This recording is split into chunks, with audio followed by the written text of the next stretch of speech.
Mheshimiwa Spika, ujenzi wa barabara ya kutoka Kibaha maili moja hadi Chalinze umegawanywa katika sehemu mbili. Sehemu ya kwanza ya kutoka maili moja hadi picha ya ndege yenye urefu wa kilomita 3.6, kazi ya upembuzi yakinifu na usanifu wa kina kwa ajili ya upanuzi wa sehemu hiyo ipo katika hatua za mwisho. Usanifu utakapokamilika na gharama za ujenzi kujulikana, serikali itatafuta fedha kwa ajili ya ujenzi.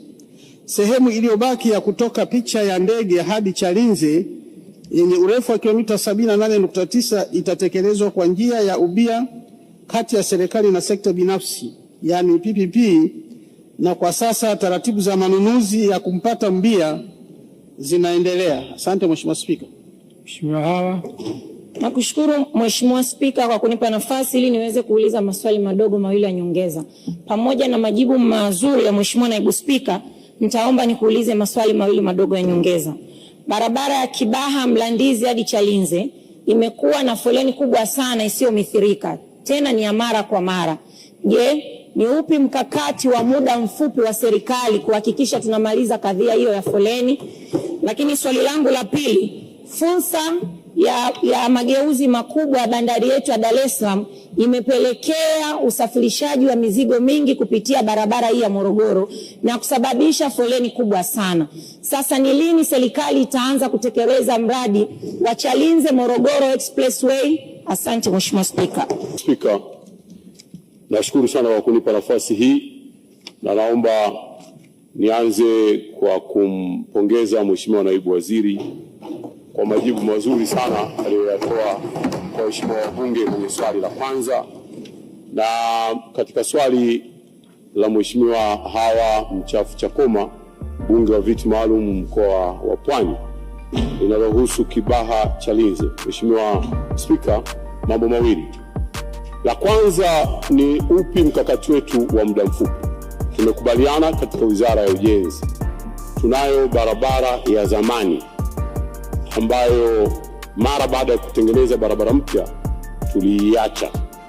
Tumepata fedha serikalini, tunaitengeneza kuwa ni barabara mbadala, ili kusudi barabara kuu inapofunga watu wawe na uwezo wa kuweza kupita katika barabara ile ya zamani inayoanzia Kibaha maili moja Tumbi inakuja kutokea mpaka Mlandizi na kusonga mbele. Hilo ni la kwanza. Lakini la pili, tunashirikiana vyema na wenzetu wa Jeshi la Polisi. Tumeweka vikosi maalum kabisa, sababu barabara hii changamoto yake kubwa ni gari zinapoharibika basi zinaleta msongamano mkubwa. Kwa hivyo vikosi vyetu vya TANROADS na polisi vinashirikiana kwa pamoja, na hivi sasa kila linapotokea tatizo la namna hiyo, mara moja vikosi vile vinafanyia kazi na kuondoa lile gari lililoharibika na hatimaye kuruhusu barabara kuweza kupita. Jambo la pili ni lini tutafanya sasa kazi ile ya Kibaha Chalinze Morogoro Expressway.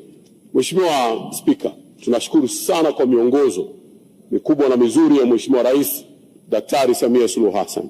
Hivi ninavyokuambia, tulichelewa. Hatua ya kwanza ni kwa sababu ya mkandarasi ambaye tuliingia naye katika mazungumzo, terms zake zilionekana kuwa hazina maslahi mapana na taifa letu, na kwa hivyo tumetangaza upya. Na habari njema, tumepata mpaka mashirika yetu ya ndani ikiwemo NSSF, TPA walioonyesha nia ya kuingia katika mradi huu mkubwa wa kielelezo na wa kimkakati. Na kwa hivyo timu za wataalamu wa serikali wako kazini wakichambua, ikiwa ni pamoja na haya mashirika ya nje, na muda si mrefu tutakuwa tumepata nani anayekwenda kutekeleza kazi ile. Mheshimiwa Spika, nakushukuru sana.